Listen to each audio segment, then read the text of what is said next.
suis ravie de vous retrouver ce soir pour une nouvelle chronique Archidesign.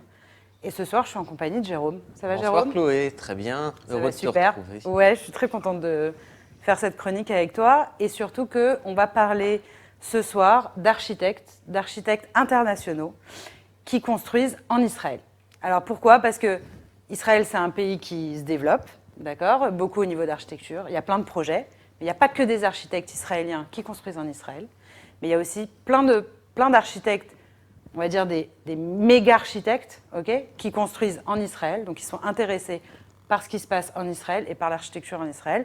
Et j'ai choisi ce soir 10 projets un peu iconiques en Israël, qui ont été conçus et réalisés par des architectes qui viennent de partout dans le monde. Donc on parle de grands architectes qu'on construit ailleurs dans le monde, ouais, et qui ont aussi fait des projets en Israël. Exactement, donc qui construisent vraiment partout dans le monde. Donc des architectes américains, des architectes suisses, des architectes italiens, espagnols. On va commencer par un architecte espagnol d'ailleurs. Ça fait combien de temps à peu près que ce phénomène existe, d'avoir des grands architectes qui viennent en Israël pour faire ces projets? Alors ça fait, on va dire, une vingtaine d'années. Ça s'est un petit peu accéléré là sur les 10 dernières années. Alors ce qu'il faut voir, c'est qu'en Israël, les projets mettent beaucoup de temps avant de sortir de terre, entre la conception et les travaux.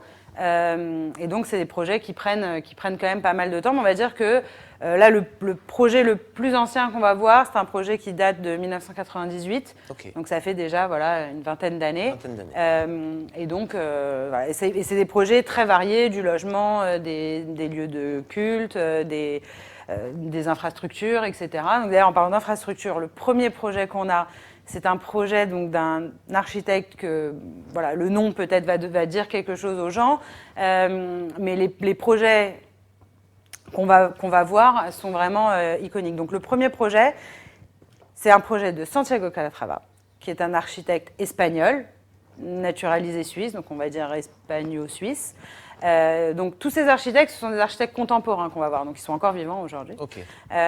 Et donc le premier projet, c'est le Gesher HaMetarim, le pont aux cordes, qui est à Jérusalem, à l'entrée de Jérusalem.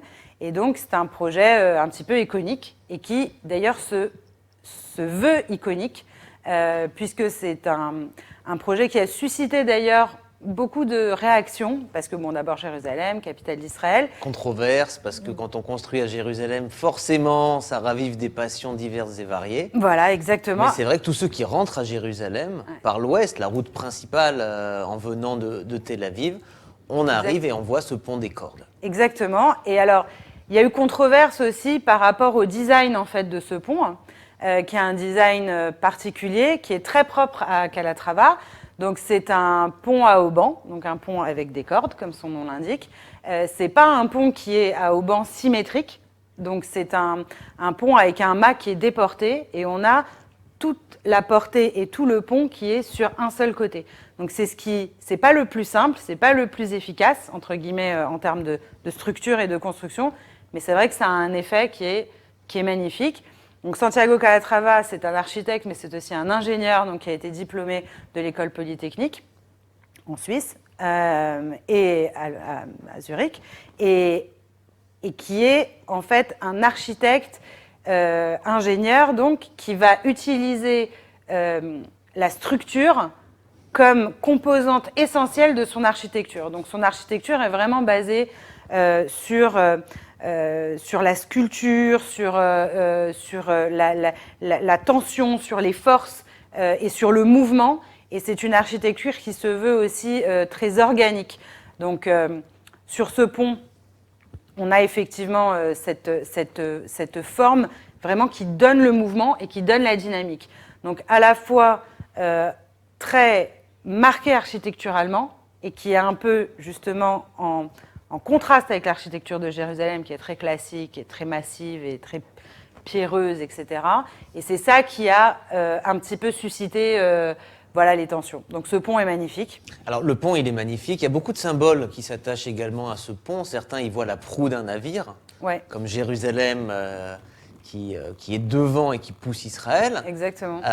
Dans le mouvement. Dans le mouvement. Certains y voient une harpe. Je ne sais pas si tu avais vu également ce symbole de la harpe qu'on pouvait un peu retrouver dans le pont des Cordes, telle la harpe du roi David. Pas mal. Et surtout, il y a une grosse controverse parce que j'avais appris, je m'étais documenté sur le pont. Est-ce que tu sais combien il a coûté ce pont? Alors, je ne sais pas combien il a coûté, mais a priori, il y a eu beaucoup de Dépassement de budget. De dépassement de budget. Il me semble qu'on a doublé le budget. Et on parle vraiment en plusieurs centaines de millions. 250 millions de shekels. Oui, c'est ça. Donc c'est vrai que pour Jérusalem, qui est la capitale, mais avec quand même un certain nombre de problèmes, éducation, pauvreté, etc., la facture a été quand même difficile à avaler pour certains de mettre autant d'argent pour un élément d'architecture, même si... Enfin, c'est pas qu'un élément d'architecture, parce que il y a le tramway, sur le pont, il y a le tramway qui passe, c'est aussi une liaison piétonne. Oui, tout à fait. C'est une entrée de ville, c'est vraiment la relation entre le centre-ville, la Tachana Merkazit, et puis le quartier de Kiryat Moshe. Donc, il y a une fonction quand même dans ce pont, il y a une utilité, il y a une fonction. Voilà, c'est pas que de l'art. Et en même temps, on ajoute à ça l'entrée de ville, et c'est aujourd'hui devenu un attrait touristique. Bien sûr. Donc ça amène aussi du monde qui vient voir ce pont. En plus, Calatrava est un architecte vraiment mondialement connu et reconnu. Donc les gens viennent aussi pour visiter ses œuvres, donc passent dans ce lieu. Et donc forcément, ça amène des fonds et ça amène du passage. Alors sur l'attrait du pont, ce qui est très sympa également en fin de journée, c'est qu'ils ont mis des lumières et donc tu as un jeu de couleurs qui peut être adapté en fonction d'événements. Le pont, il date de 2008, d'accord. C'est pas le premier de Calatrava en Israël. Il a déjà fait ce type de pont à Petah Tikva. Alors tout de suite, ça a moins de valeur, ça porte moins. Mais il a fait le même type de pont à Petah Tikva en 2006. Et c'est qu'en 2020 qu'on a eu l'éclairage des haubans pour être un support. Donc on a vu, on voit sur la photo à Yom Ha'atzmaut et à Yom Yerushalayim à chaque fois. Enfin, il y a toujours, à chaque événement, il se passe des trucs. Donc c'est hyper intéressant et hyper sympa. Là, on voit, ça ressemble. Donc ça, c'est le pont de Petah Tikva. Donc c'est vraiment la même idée. Donc on n'est pas du tout sur la même portée ou sur la même symbolique, mais c'est un peu le style. C'est le style Calatrava. Exactement. Alors ça c'est on va regarder donc tous les projets qu'on va développer ce soir. J'ai toujours pour expliquer et pour montrer aussi un petit peu l'architecture de l'architecte concerné, mis un projet qui se trouve en dehors d'Israël. Okay. Donc là, c'est un autre projet de Santiago Calatrava qui se trouve en France, à Lyon. C'est la gare TGV de Lyon. Et comme on peut le voir, c'est une structure qui est magnifique, qui est en forme d'aile d'oiseau. On a toujours ce concept du mouvement. En fait, on a l'impression que le bâtiment va décoller. Moi, ça me fait penser à un vaisseau de Star Trek ou de la Guerre des Étoiles, parce que c'est un côté... C'est le mouvement, c'est le mouvement, c'est la fluidité. Donc en plus, on est sur une gare TGV, donc il y a cette notion en fait de voyage, donc d'oiseau, de décollage, de vitesse. Et voilà, donc la structure est juste magnifique. Le projet en soi, il est assez impressionnant parce que quand on est à l'intérieur, on voit l'intérieur aussi de la gare. On a ces volumes qui sont exceptionnels. Un travail sur la lumière naturelle aussi qui est folle et qui est fou. Et donc voilà, c'est un architecte vraiment dingue et qui vaut le détour. On va passer sur un autre projet de Calatrava que je tenais quand même juste à mettre en lumière, c'est la gare routière de World Trade Center à New York. Et donc, pareil, même dynamique, les ailes, le départ, c'est une gare de transport. Donc, on a le métro, le train, etc. Et donc, voilà, ces ailes d'oiseau, toujours cet effet cathédrale à l'intérieur. Ce jeu de lumière naturelle qui vient par le haut, qui est diffuse. Et donc voilà, on sent, et ça ressemble aussi au pont de Jérusalem avec ses haubans. Donc là, on a cette structure qui part comme ça. Donc vraiment un travail, j'aime beaucoup, je suis fan de Calatrava. Donc voilà, des projets à noter. Et donc on a la chance qu'il soit venu en Israël. En Israël, donc il y a deux créations en Israël. Oui, deux créations en Israël, donc plus d'infrastructures, mais on ne désespère pas, un bâtiment peut-être, voilà. On espère. Donc Calatrava, si tu nous écoutes, on attend une troisième structure en Israël. Une troisième, un bâtiment, ouais. Puis un mécène qui viendrait avec parce que ça chiffre. Donc là, un autre projet un projet de Mario Botta. Mario Botta, c'est un architecte suisse, encore une fois. Trois architectes suisses dans cette soirée. C'est la synagogue de l'Université de Tel Aviv. C'est le bâtiment le plus ancien de notre présentation ce soir. C'est un bâtiment qui date de 1998. Mario Botta, c'est un architecte qui a construit dans le monde entier, qui a construit pas mal de bâtiments religieux, donc c'est intéressant de voir qu'il a fait une synagogue ici. Et cette synagogue donc, est située dans l'Université de Tel Aviv, sur le campus de l'Université de Tel Aviv, et elle a été financée par on va dire comment on appelle ça, le directeur de l'université de Tel Aviv, qui a voulu mettre un lien en fait entre le religieux et le chiloni à l'université de Tel Aviv, et donc qui a voulu faire de cette synagogue un double lieu, un lieu qui est une synagogue et en même temps un centre, on va dire un centre culturel du judaïsme. Et donc ces deux entités sont dans un seul bâtiment. Donc c'est un bâtiment qui est tout en briques. Donc Mario Botta aime beaucoup utiliser les matériaux bruts et les formes géométriques dans ces bâtiments. C'est très original la manière dont ça a été construit. Moi, c'est vrai que spontanément, c'est une image qui me fait penser à des rouleaux de la Torah. Il y a peut-être pensé. Alors, il y a aussi la symbolique du cercle et de la base carrée. Donc, la base carrée, c'est un socle de connaissances, donc ça pose. Et après, le cercle, c'est tout ce qui est en général relatif au divin et à la perfection, voilà, à la perfection divine. Donc là, on retrouve sur une base carrée deux espaces. Donc, ils ont un plan carré et un ciel arrondi. Et on voit en fait à l'intérieur que voilà, on retrouve ce carré et ce rond dans la composition du plafond qui permet aussi un travail sur la lumière naturelle, une lumière naturelle indirecte, diffuse, qui vient du haut. Dieu est parmi nous. Oui, bien sûr. Et donc ce travail voilà, de forme géométrique, etc., est vraiment poussé ici à son côté minimaliste et épuré, avec des matériaux bruts, et on est vraiment dans l'essentiel, en fait. Voilà. Donc ça, c'est ce qui est intéressant dans ce bâtiment. Donc on voit là ce que ça donne sur l'image, avec cette lumière indirecte qui vient du plafond, et ces murs, en fait, qui partent d'une forme carrée et qui finissent dans une forme ronde. Et donc on a tout ce travail de lumière qui vient baigner le lieu, qui est somme toute hyper épuré. Alors, c'est amusant parce que même là, tu vois, il y a un halo de lumière. Ouais. Donc le halo de lumière tel qu'il se reflète sur les murs, il est rond. Exactement. Donc pareil, cette notion de divinité qui va faire descendre la lumière. C'est tout un jeu en fait qui fait que quand on rentre dans ce lieu, on a une sensation de sérénité, de plénitude, et donc ça apporte à l'architecture et à la sensation qu'on a dans une salle de prière. Alors maintenant, je bascule donc. Le bémol, c'est que ça ne ressemble pas à une synagogue. Voilà, on n'a d'ailleurs pas de Ezrat Nashim, etc. Donc pour le côté religieux. Ezrat Nashim, donc c'est le. Pardon, la partie des femmes. La partie des femmes. Parce que dans une synagogue, les hommes et les femmes sont séparés. Donc là, on a juste une synagogue. La salle d'en face, si on revient sur le plan, la salle d'en face, c'est le centre culturel. Donc c'est plutôt une salle, on va dire, de conférence, où voilà, il y a des conférenciers qui viennent du monde entier pour parler de la Torah, pour parler de sujets qui sont en rapport, bien sûr, avec le judaïsme, etc. Mais voilà, les deux sont face, et dans la synagogue, on a simplement une salle de prière, et ça ressemble beaucoup à une salle de prière, à une église, en fait.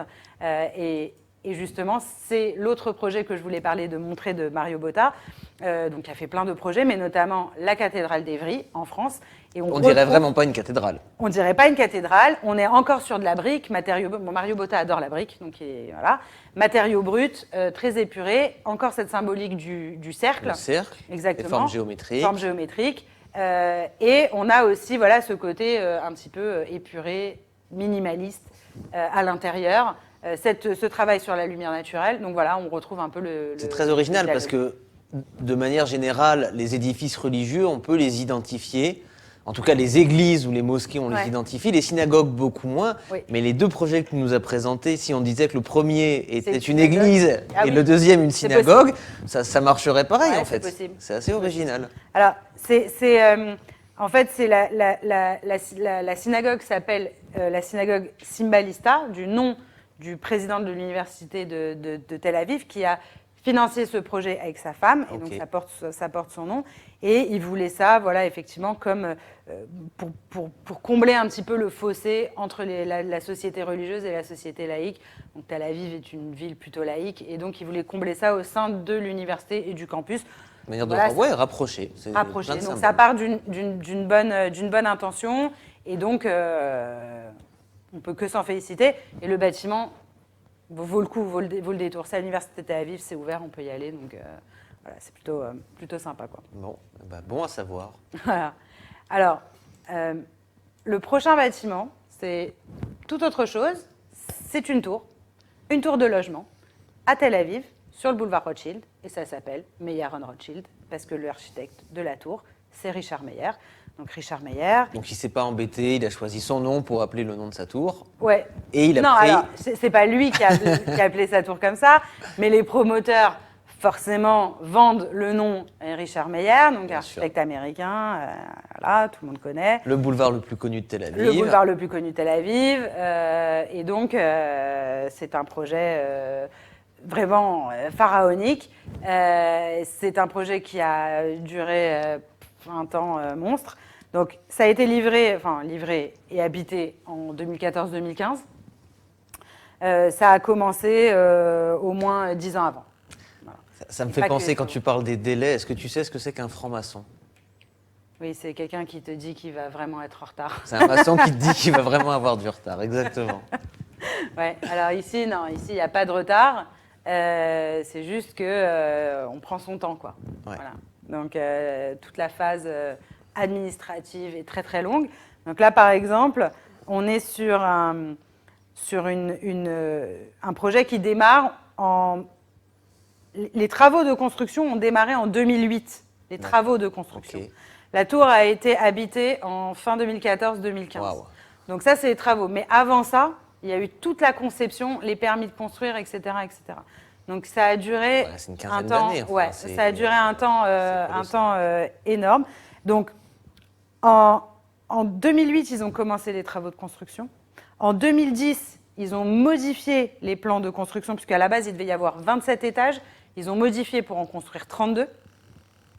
En 2011, on a une autre modification et on arrive au final avec 121 appartements sur 37 étages pour une hauteur finale de 158 mètres. Donc c'est... Ça va être un des plus hauts immeubles Alors ça a été, d'habitation, ça a été pendant longtemps un des plus hauts immeubles d'habitation. Alors là, il y en a un autre qui se construit, enfin, 100 étages, machin, c'est n'importe quoi. Mais en 2011, il y a l'appartement le plus cher qui s'est vendu à Tel Aviv. Donc entre-temps, il y a un autre appartement qui s'est vendu encore plus cher à Tel Aviv. Mais en 2011, ça a été le plus cher, c'est le penthouse qui est sur 3 étages, 2200 mètres carrés, et ça a été vendu à 200 millions de shekels à un homme d'affaires juif ukrainien qui a acheté le penthouse. Voilà, donc ça fait rêver. Alors, ce bâtiment, il est pas forcément... enfin, il est caractéristique de Richard Meyer, qui est un architecte qui pour moi, se fond à merveille dans Tel Aviv, puisque c'est un architecte blanc. Il construit 90% de ses bâtiments sont blancs. Il est l'architecte qui a le plus construit sur les principes de Le Corbusier. On avait parlé de Le Corbusier, donc Esprit Bauhaus, Le Corbusier, et il a construit plus sur le style Le Corbusier que Le Corbusier lui-même. C'est-à-dire qu'il s'est inspiré vraiment du travail et de la réflexion de Le Corbusier pour construire et concevoir la majorité de ses bâtiments et de ses projets. Et cette tour, elle est vraiment... Enfin, c'est un architecte, je crois, qui pourrait très bien se fondre dans Tel Aviv, qui est la ville blanche, La on le ville rappelle. blanche, bien sûr. Et donc, tous ces bâtiments reprennent les codes de Le Corbusier, et donc c'est un bâtiment qui s'inscrit parfaitement dans tous les codes de l'architecture de Tel Aviv. Alors, au-delà de ce bâtiment, est-ce qu'il a fait des grandes constructions qui sont connues ailleurs au niveau international? Alors, il a fait beaucoup de bâtiments, notamment aux États-Unis.